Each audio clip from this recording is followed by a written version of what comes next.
வசந்த் சொன்னது 100க்கு 100 உண்மை. லட்சக்கணக்கான மக்கள் எப்போ எவ்வளோ கூட்டம். டைரக்டர் ப்ரொடியூசரை மீட் பண்ணுறதா இருந்துச்சு. எனக்கு வழக்கம் போல ஏமாற்றம் தான். கல்லு தேய்க்கல கல் தேய்ச்சிட்டு வாங்க போங்க. இவங்களோட கண்ணில் வந்து ஒரு சொட்டு தண்ணி வந்துச்சு அப்படின்னு சொன்னா கண்டத்துக்கு கரைச்சி போட்டேன். இங்கேருந்து போவாங்களாட்டு இருக்குது. ஸோ நம்ம அங்கே போனோம்னா கண்டிப்பாக மைண்டு பீஸ் ஆகிடும் அப்படின்னு எனக்கு நல்லா தெரியும். ஏன்னா அந்த அட்மாஸ்பியரே அப்படி. வசந்த் இன்ஸ்டா தமிழன் அவர் உங்களுக்கு தெரிஞ்சிருக்கும், தெரியலன்னா அவரோட ஃபோட்டோ அட்டாச் பண்ணுறேன். வெளியூர்லேருந்து வந்திருக்கோம். இங்கே எங்கேயுமே ரெஸ்ட் ரூம் இல்லை. ரெஸ்ட் ரூம் மட்டும் கைக்கிட்டுமான்னு பார்த்துட்டு மாமா வெளியே போகும் அதெல்லாம் போகக்கூடாதுமா. அங்கே வந்து இந்த குதிரை சந்தை ஃபேமஸ். அதை தாண்டி குதிரை சந்தை வந்து ஒரு செப்பரேட் இடத்துல இருக்கும். வசந்துக்கு பொண்ணு தேடிட்டு இருக்கிறோம். அதில் முக்கியமாக நம்ம வசந்தோட அம்மா வந்து எங்களை இருந்த 2 நாளும் விதவிதமாக சமைச்சு போட்டு ரொம்ப அழகாக பார்த்துக்கிட்டாங்க. கோவிலுக்கு வந்தது என்னமோ ஒரு 4-5 மணிக்கு வந்திருக்கோம். வந்ததுலேருந்து என்ன பண்ணோன்னா எதுவுமே பண்ண கிடையாது.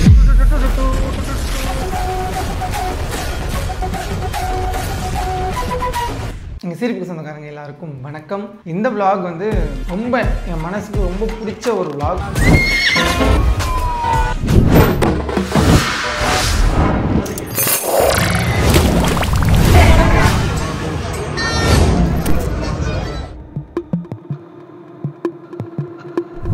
ரொம்ப நாள் கழிச்சு, ஒரு 2 வருஷம் கழிச்சு இந்த மாதிரி ஒரு விஷயம் நடக்குது. இங்கேருந்து நாங்கள் சென்னை போயிருந்தோம். அது நிறைய பேருக்கு தெரிஞ்சிருக்கும். ஏன்னா நம்ம ஸ்டோரிலாம் போட்டிருந்தோம். டைரக்டர் ப்ரொடியூசரை மீட் பண்ணுறதா இருந்துச்சு, அதுக்காக போயிருந்தோம். ஆனால் அங்கே போன இடத்துல நம்மளுக்கு வழக்கம் போல் ஏமாற்றம் தான். அது பிரச்சனை இல்லை, அது நம்ம வழக்கமாக ஏமாறுறது தான். ஏதாச்சும் ஒரு நாள் நமக்கு ஏற்ற வாய்ப்பு கிடைக்கும் அப்படின்னு நம்பிட்டு ஓடிட்டே இருக்கோம். ஓகே, அதெல்லாம் தாண்டி அங்கே போயிட்டு நம்ம வந்த வேலை நம்ம நினச்ச மாதிரி நடக்கலை அப்படின்றதுனால சேடாக இருந்தோம். அப்போது ஊருக்கு திருப்பி வரலாம் அப்படின்ற பிளான். அதுக்கு முன்னாடி கிரிக்கெட் மேட்ச்லாம் இருந்துச்சு. உங்களுக்கே தெரியும் கிரிக்கெட்னா எனக்கு எவ்வளோ பிடிக்கும்னு. ஆனால் கிரிக்கெட் விளையாட போகிறதுக்கு கூட எனக்கு மனசு இல்லை. ஏன்னா வந்தது நாங்கள் அவ்வளோ எக்ஸ்பெக்ட் பண்ணி போனேன். அந்த சான்ஸ் மட்டும் நமக்கு கிடச்சிருச்சுன்னா ஒரு மாதிரி லைஃப் சேஞ்சிங் மூமெண்ட்டாக இருக்கும் அப்படின்லாம் நினச்சிட்டு இருந்தேன். சரி, நமக்கு அவ்வளோதான். நம்மளை விட இன்னும் தேடி ஓடுறவங்க இன்னும் நிறைய பேர் இருக்காங்க. அவங்களுக்கே இன்னும் சான்சஸ்லாம் நிறைய பசங்களுக்கு கிடைக்காம இருக்குது. நம்மளோட டேலண்டடான நிறைய பசங்களுக்கு கிடைக்காம இருக்குது அப்படின்னு நினச்சி கொஞ்சம் ஆறுதலாக இருந்துக்கிட்டோம். அதுக்கப்புறம் அங்கே ஊர்லேருந்து கிளம்பி வரதா இருந்துச்சு. அந்த டைமில் தான் நம்ம வசந்த் இன்ஸ்டா தமிழன் அவர் உங்களுக்கு தெரிஞ்சிருக்கும், தெரியலன்னா அவரோட ஃபோட்டோ அட்டாச் பண்ணுறேன். வசந்த் இன்ஸ்டா தமிழனோட அம்மா கால் பண்ணாங்க. முதல்ல வசந்த் ப்ரோ கூப்பிட்டுட்டே இருந்தார். இங்கே வந்து ஈரோடு மாவட்டத்தில் அந்தியூர் அப்படிங்கிற இடத்துல இருக்கிற குருநாத சுவாமி கோயில் வந்து ரொம்ப பிரசித்தி பெற்ற கோயில். இந்த கோயிலுக்கு வந்து வருஷம் லட்சக்கணக்கான ஜனங்கள் வந்து வருவாங்க அப்படின்னு நிறைய சொல்லியிருந்தாரு. இதுக்கு முன்னாடியே போன வருஷம் கூட நம்ம ராஜேஷ் வந்து கோயிலுக்கு போயிட்டு வீடியோலாம் எடுத்து போட்டிருந்தான். நான் இவ்வளோலாம் எக்ஸ்பெக்ட் பண்ணல. ஃபஸ்ட்டு அவர் சொல்லும் போது வரேன் ப்ரோ இந்த நிச்சயதார்த்தம் இருக்கிறதுனால வெளியே விட மாட்டாங்க ப்ரோ அப்படின்னு சொல்லிட்டு இருந்தேன். ஆனால் இப்போ நமக்கு இந்த மாதிரி ஒரு மூவி சான்ஸ் அப்படிங்கிறப்போ நம்ம கேரியர் தானே நமக்கு முக்கியம். ஸோ அம்மாவெல்லாம் கன்வின்ஸ் பண்ணிட்டு நம்ம சென்னை போயிட்டோம். ஸோ வசந்த் ப்ரோ கால் பண்ணி, என்ன ப்ரோ ஈரோடு வரமாட்டேன், நீங்கள் சென்னை போயிருக்கீங்க அப்படின்னு சொல்லி சண்டை போட்டார். அப்புறம் ப்ரோ இல்லை ப்ரோ இந்த மாதிரி சுச்சுவேஷன் அப்படி இப்படின்னு சொல்லிட்டு சமாளிச்சுட்டு இருக்கும்போது அம்மா கால் பண்ணிட்டாங்க. வசந்தோட அம்மா எப்படின்னா எனக்கு இன்னொரு அம்மா தான். எல்லாம் அம்மாவோட உழைப்பு. இதெல்லாம் இன்னும் கொஞ்சம் வளர்ந்தோடனே படிச்சிருவீங்க. இல்லை தாங்க, நாளைக்கு பொரியல் பண்ணிக்கலாம். மருதாணி இருக்கு பெருசா இங்கே வீடியோ மூலமா தகவல் தெரிவிச்சுக்கிறேன். வசந்துக்கு பொண்ணு தேடிட்டு இருக்கிறோம். நல்ல பெண்கள், குடும்ப பெண்கள், பாங்கான பெண்கள், எங்கள் அம்மாவை பார்த்துக்கிற மாதிரி பெண்கள் இருந்தால் அப்ளிகேஷன் கொடுங்க. வசந்தோட ஃபோட்டோவை நாங்கள் அப்லோட் பண்ணுறோம். வீட்டுக்கு ஒரே பையன், நல்ல பையன், பொறுப்பான பையன், எல்லாத்தையும் தாண்டி பாசக்கார பையன். அதனால அதுவும் இல்லாமல் முக்கியமாக இந்த கிராமத்தில் வாழக்கூடிய பையன். ஸோ இந்த கிராமத்தில் வாழ்கிறதுக்கு விருப்பமுள்ள பெண்கள் மட்டும் தொடர்பு கொள்ளுங்க. யாரை தொடர்பு கொள்ளணும்? வசந்தையா மணியான்னு கேட்பாங்க. தொடர்பு கொள்ள வேண்டிய எண் வந்து நாங்கள் கீழே குறிப்பிடுறோம். வசந்த் ரொம்ப போடுறோம். அவங்க வந்து என்னைய வசந்துக்கும் ஒருபடி மேலே வச்சு பார்க்கக்கூடிய ஒரு அம்மா. அவங்க வந்து அவங்கள பார்த்தே கிட்டத்தட்ட 2 வருஷம் ஆச்சு. ஒரு 2 வருஷத்துக்கு முன்னாடி அவங்கள போய் மீட் பண்ணியிருந்தோம். அங்கே விளாக் கூட எடுத்து போட்டிருந்தோம். அதுக்கப்புறம் பார்த்தீங்கன்னா ஒரு 2 வருஷம் கேப். நாங்கள் அங்கே போகவே முடியல. நடுவில் வசந்தோட அப்பா கூட தவறிட்டாங்க. அதுக்கு போனது தான். அதுக்கப்புறம் நாங்கள் பெருசாக போக முடியல. வசந்தோட அம்மா கால் பண்ணி லிட்டரலாக அளவே செஞ்சுட்டாங்க. இந்த மாதிரி நீங்கள் வரவே இல்லை, இந்த கோவில் கொடைக்கு நீங்கள் வரணும் சாமி, வரலன்னா நான் கோச்சிக்குவேன், அதுக்கப்புறம் பேசவே மாட்டேன் அப்படின்னு சொல்லிட்டு அன்பு கட்டளை கழுவி போட்டாங்க. அதனால எனக்கு இன்னொரு பக்கம் என்ன ஆசையாக இருந்துச்சுன்னா, சரி நம்ம இந்த மாதிரி ஒரு டிப்ரெஷனில் இருக்கோம், இந்த மாதிரி சான்ஸ் கிடைக்கிறேன்னு சொல்லிட்டு ஏமாந்துட்டோம். ஸோ நம்ம அங்கே போனோம்னா கண்டிப்பாக மைண்டு பீஸ் ஆகிடும் அப்படின்னு எனக்கு நல்லா தெரியும். ஏன்னா அந்த அட்மாஸ்பியரே அப்படி, அம்மாவோட அன்பு அப்படி, அந்த ஊரே அப்படி, அந்த ஊரே அவ்வளோ அழகான ஊர். ஸோ இது எல்லாத்தையும் தனா கிட்ட காட்டணும் அப்படிங்கிற ஆசை எனக்கு நிறைய இருந்துச்சு. தனா இதெல்லாம் பார்த்து எவ்வளோ எக்ஸைட் ஆவா அப்படிங்கிறத நானே முன்னாடியே கற்பனை பண்ணி வச்சுருந்தேன். அதுவும் இல்லாமல் அம்மாவோட அன்பையும் இதெல்லாம் பார்த்தோன்னா நம்ம இவ்வளோ ஒரு நல்ல ஃபேமிலியில் தான் வந்திருக்கிறோம் அப்படின்னு சொல்லிட்டு அவளுக்கு புரியும் அப்படிங்கிறதுக்காக தனாவை கூட்டிகிட்டு போகணும் அப்படிங்கிறதுல நான் ஃபுல் ஃபோக்கஸ்டாக இருந்தேன். ஸோ நாங்கள் வந்து அங்கேருந்து சென்னையிலேருந்து டேரெக்டாக ஈரோடு கிளம்பி போயிட்டோம். வழக்கம் போல் ஈரோடில் இந்த அன்பு வந்து துளி அளவு கூட குறையலை, அவ்வளோ அன்பு கிடச்சிது.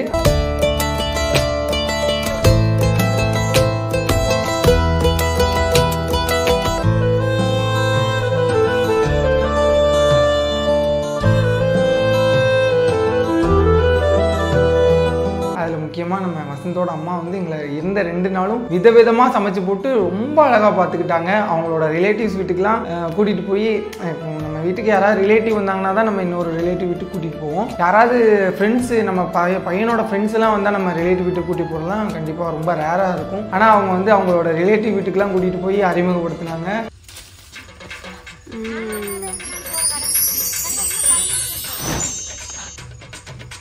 நாட்டு கொய்யா நான் பச்சேன், நான் போட்டு வெள்ளாமல் பண்ணது ஒரு வெண்ணியப்ப, என்ன போட்டா தின்னுட்டு போகிறது ஒரு திண்ணியப்ப. நான் தான் பச்சேன். பல்லு தேய்க்கல, பல் தேய்ச்சிட்டு வாங்க போங்க. இன்கிரீடியன்ஸ் ரெடி ஆகுது.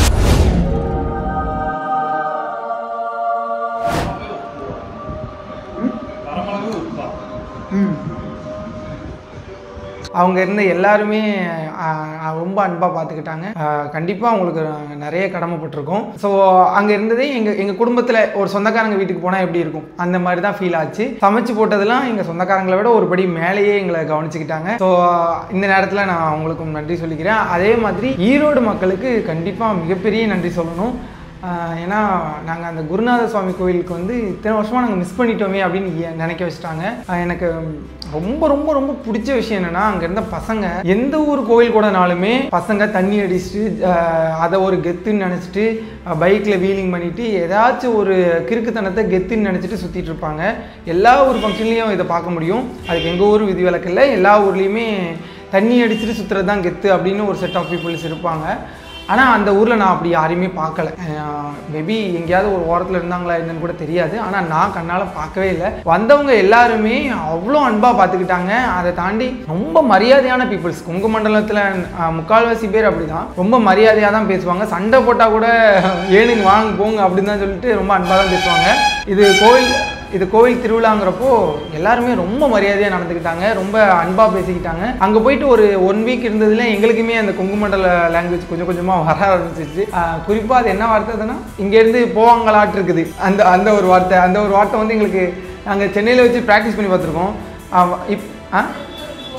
செருப்பு தொட்டுட்டு போகிறதுன்ற வார்த்தை, அப்புறம் தாட்டி விடுறதுன்ற வார்த்தை, அப்புறம் அது முக்கியமாக இந்த வார்த்தை தான். அங்கேருந்து வருவாங்க போல் அப்படின்னு தான் நம்ம ஊரில் சொல்லுவோம். அங்கேருந்து வருவாங்கன்னு நினைக்கிறேன் அப்படின்னு சொல்லுவாங்க. அங்கே வந்து அங்கேருந்து வருவாங்களாட்டு இருக்குது அப்படின்னு, அந்த ட்ரிக்குது அப்படிங்கிறதே ஒரு மாதிரி வித்தியாசமாக இருந்துச்சு. அதெல்லாம் அங்கே போயிட்டு கொஞ்ச நாள் எங்களுக்கு ஒட்டிக்கிச்சு. இங்கே வந்து ஒரு 2-3 நாளைக்கு அப்படி பேசிகிட்டு இருந்தோம். மொத்தத்தில் அங்கே கொங்கு மண்டலத்தில் இருக்கிற மக்கள் வந்து ரொம்ப பாசமாக கவனிச்சுக்கிட்டாங்க. அங்கே போய் நாங்கள் யாரை பார்த்தாலுமே அவங்களோட விவசாயத்தை பற்றிலாம் ஒருத்தர் எக்ஸ்பிளைன் பண்ணார். அதெல்லாம் மறக்க முடியாத மெமரிஸ். நிறைய விஷயங்கள் விவசாயத்தை பற்றி தெரிஞ்சுக்கிட்டோம். ஏன்னா நம்ம ஊர் சைட்லேயும் எங்கள் ஊர் சைட்லேயும் விவசாய பூமி நிறைய இருக்குது. மேக்ஸிமம் நெல், வாழை இது 2 மட்டும்தான் பயிரிடுவாங்க. ஆனால் அங்கே வந்து நிறைய வித்தியாசமாக ஒரு இடத்துல வந்து அதை விஷுவலாக காட்டுறேன். நம்ம வெள்ளை கலரில் துணி போற்றி ஒரு மாதிரி வச்சுருந்தாங்க. நான் கூட அதை இது என்னன்னு தெரிஞ்சால் கமெண்ட்டில் சொல்லுங்கள் அப்படின்னு சொல்லிட்டு ஒரு ஷார்ட்ஸ் போட்டிருந்தேன். அது பார்த்தீங்கன்னா தர்பூசணி செடியாமா. அது மாதிரி ஒரு இடத்துல புல் பெரிய புல்லாக நல்லா பெருசாக வளர்ந்துருந்துச்சு, சூப்பராக இருந்துச்சு பார்க்குறதுக்கே.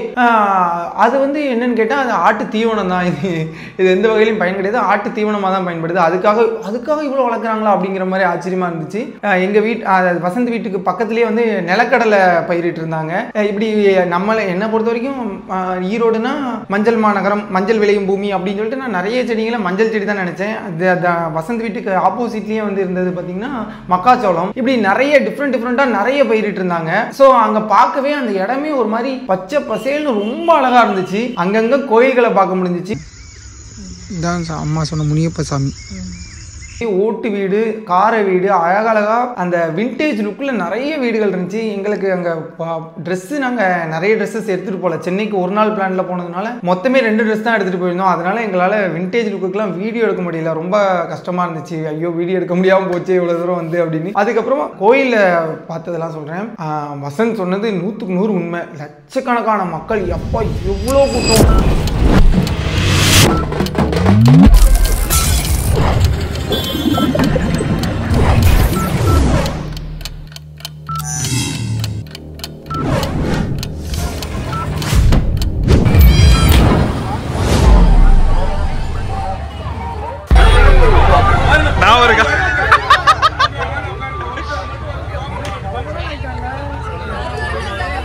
பளபளன்னு இருக்கீங்களா?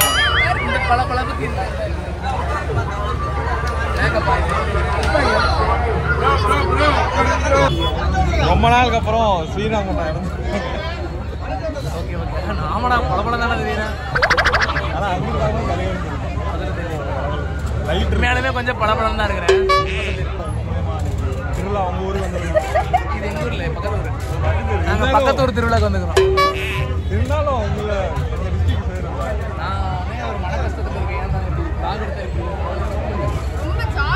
ஜாலியா இருக்கும். ஃபேஸை பார்த்தா தெரியும். ஜாலியா தானே இருக்காங்க. பின்னாடி பாத்தீங்கன்னா நிறைய ரங்கராட்டம் தெரியும். ஜாலியா இருக்க ரொம்ப ஜாலியா கேஷுவலா அப்படி உட்காந்துட்டு வீடியோ நீங்க பாத்தீங்கன்னா எவ்வளவு ஹாப்பியா இருக்காங்கன்னு பாருங்க. நீங்க தான் ஃபீல் பண்ணிட்டு வரலன்னு சொல்றோம். இல்ல எங்க ஊர் திருவிழா நீ வந்தே ஆகணுங்கிறாரு. எங்க ஊர் திருவிழாக்கு வந்துக்கிறீங்க. அப்புறம் கடைசியில் ஸ்ரீராம் ஊருக்கு போயிட்டு ஸ்ரீராம் கார்த்திகேயன் வந்து பார்க்கவே இல்லை. நீ தானே எங்க திருவிழாக்கே கூப்பிட்ட. ஆமாம், கோபியில் வந்துட்டு எங்கள் ஊர் திருவிழா கூப்பிட்டுருக்கேன். திருவிழாக்கு நான் கூப்பிட்டுருக்கிறேன், நீங்கள் வந்திருக்கிறீங்க. விருந்தாளியா பாரு, நாங்கள் வசந்த கூட போய் பார்க்கல. வசந்த கூட இனிமேல் தான் வராது. நீ தான் திருவிழாக்கே எங்களை கூப்பிட்டு அது எங்களுக்கு முன்னாடி வந்துட்டீங்க. பாருங்க, நீங்க தான் கவனிக்கிறதுக்கு அந்த பொறுப்போட வந்துருக்கீங்க. சரி, என்ன ஒரே ஒரு இடத்த எங்களை கூப்பிட்ட மாதிரி இன்னும் உனக்கு வேண்டப்பட்டவங்களாம் கூப்பிட்டுருக்கலாம். என்னதான் மனசு சங்கடமாக ஒருவேளை ஜாலியாக இருக்குன்றதுனால கூப்பிடுவோம். கேட்குமே. இல்லை ஐயா, இவன் அவங்களாம் வந்து ஜாலியாக இருக்க முடியாது. இல்லை, அதனால தனாய் விட்டு வர சொன்னியோம். யாரையும் விட்டு வர சொல்லல. அவன் சொன்னாமா தனா விட்டுட்டு வந்தா மணி ஜாலியா இருந்திருப்பாங்க. ஸ்ரீராம் இப்போ இருக்கிற மாதிரினா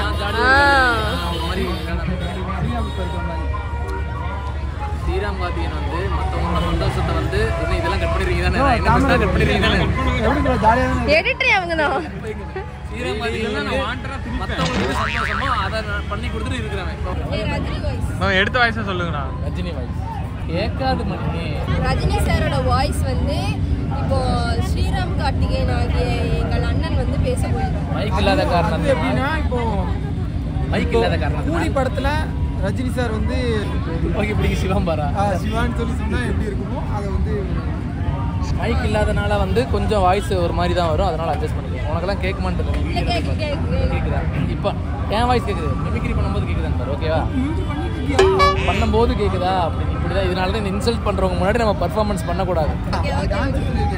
நாளைக்கு கூலி படத்தில் போகும்போது இதே சீன் அங்கே ரிஃப்ளெக்ட் ஆகணும். அந்த மாதிரி ஒரு சீன் தெரியாது. நான் பொதுவாக ரஜினி சார் பேசுகிறேன். ஓகே, உங்கள் 2 பேரும் விஷ் பண்ணி பேசுகிறேன்.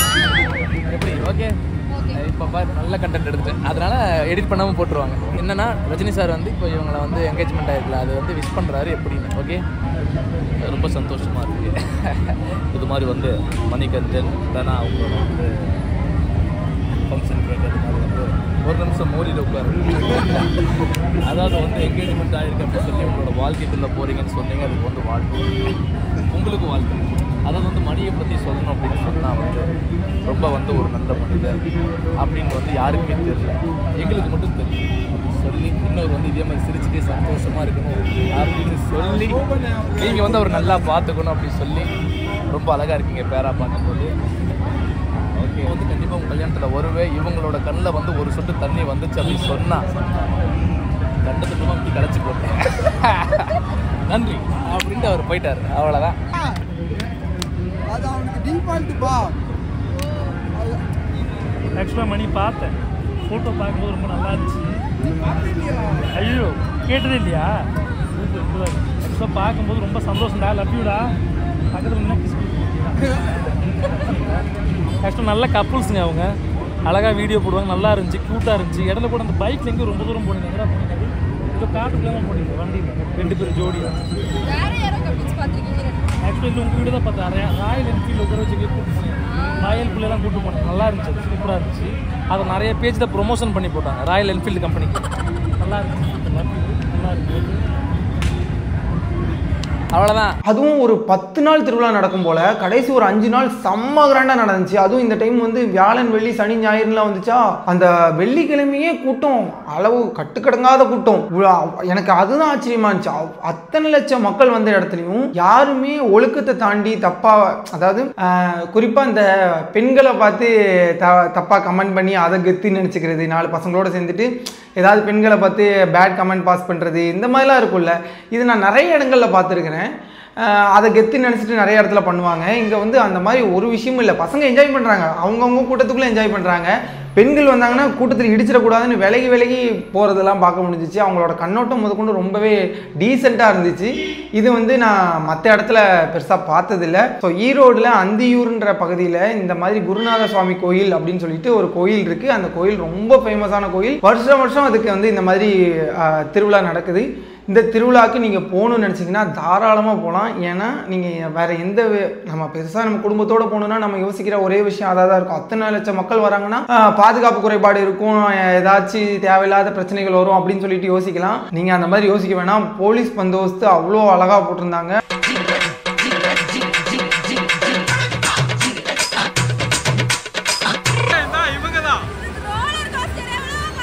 என்னன்னா குதிரை சந்தை நடத்துறது. அதுக்கு வந்து குதிரை சந்தை வந்து நீங்கள் போனீங்கன்னா கண்டிப்பாக மிரண்டுருவீங்க.